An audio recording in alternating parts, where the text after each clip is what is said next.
Okay, last example here, we have f as a twice differentiable function. So really what that means, we talked about what differentiable implies. If a function is twice differentiable, then that means that both f and f prime are continuous functions. Okay, we are given that f of 2 is equal to 5 and f of 5 is equal to 2, and g is the function given by f of x. So that's not f times f, it is f of x. Okay, so part A, explain why there must be a value. That is the key phrase right there that you're looking for to determine, okay, I'm probably going to use a theorem here, either the IVT or the MVT. Okay, well in this case, we're going to use the MVT, and the reason for that is because we're asked to prove something about the derivative of the function we're given. So we are given information about f. We are asked to prove that f prime of c is equal to -1. So I know that the mean value theorem says something about the instantaneous rate of change equaling the average rate of change. And so what I'm going to do is I'm going to use these 2 points that were given to me in order to compute the average rate of change.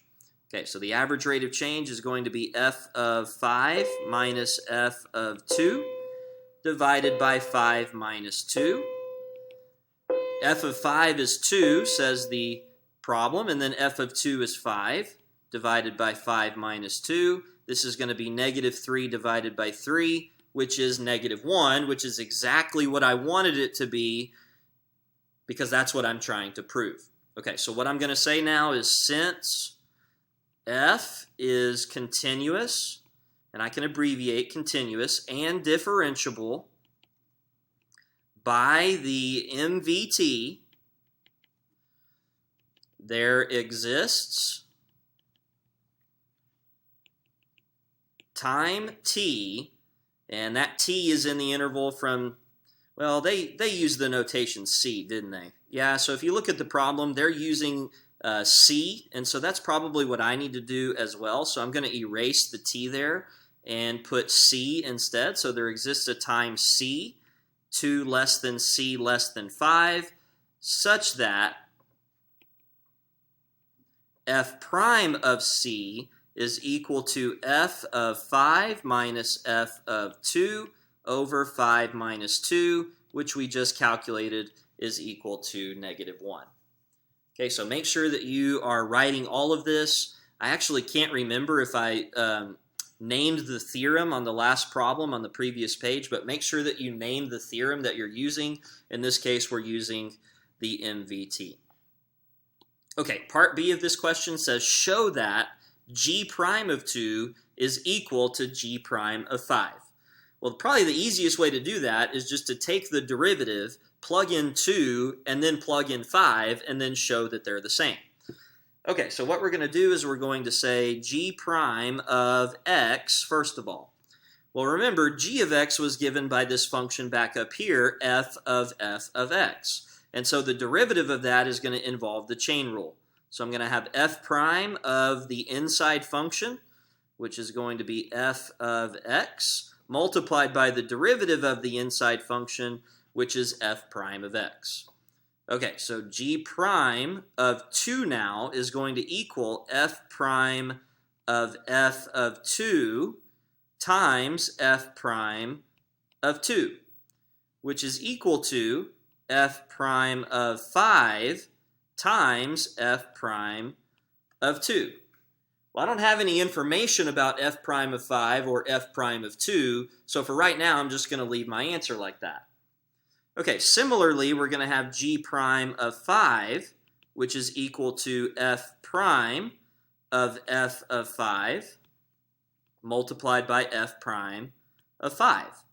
But remember, f of 5 was equal to 2, and so what we're going to have is we're going to have f prime of 2 times f prime of 5, and what you should now notice is that this and this are equivalent, and so what we've done is we've shown that g prime of 2 is equal to g prime of 5.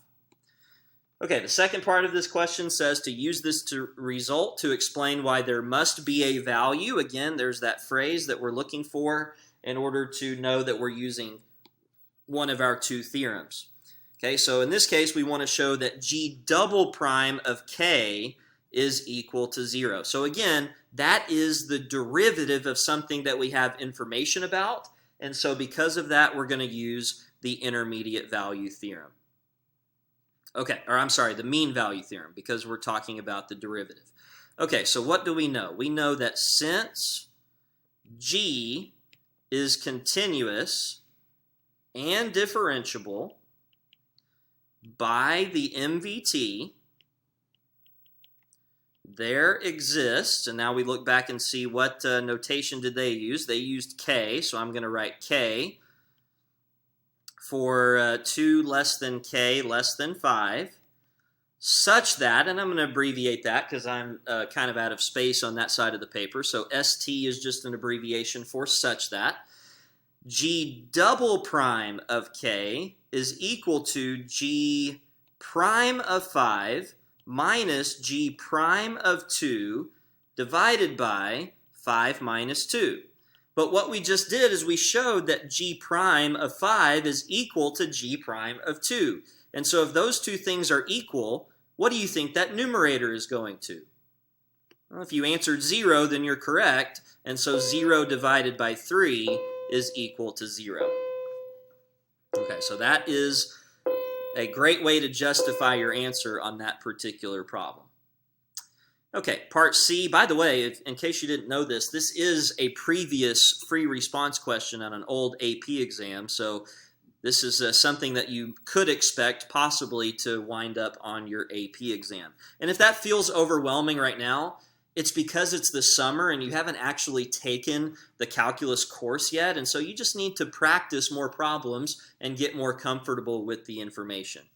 And if you are feeling good about this, then feel good that you already know how to do something that is possibly going to be on the AP exam.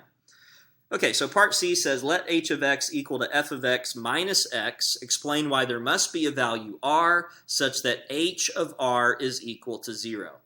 Well, notice this time they're asking me to prove something about the function that I am given and not its derivative. So because of that, I'm going to use the IVT. Okay, so what I need to do is I need to actually calculate what is h of 2 and what is h of 5. Well, h of 2, by the definition of what h of x is equal to f of 2 minus 2. And remember way back up there that f of 2 was equal to 5 minus 2 is equal to 3. Okay, furthermore, h of 5 is going to be f of 5 minus 5. And remember that f of 5 was 2, and if I subtract 5, I'm getting negative 3. And so what I should notice now is that 0 lies in between 3 and negative 3. And so basically what I've done is I have shown why there must be an r such that h of r is equal to 0. I just need to explain my answer. So since h is continuous and negative 3 is less than 0, which is less than 3, by the IVT, there exists, and we're going to use the same notation that the problem used, r, for 2 less than r less than 5, such that h of r is equal to 0. Okay, so hopefully this video has given you enough practice in justifying your answers using the IVT and the MVT. And if you guys have any more questions, then please feel free to contact me. Talk to y'all later.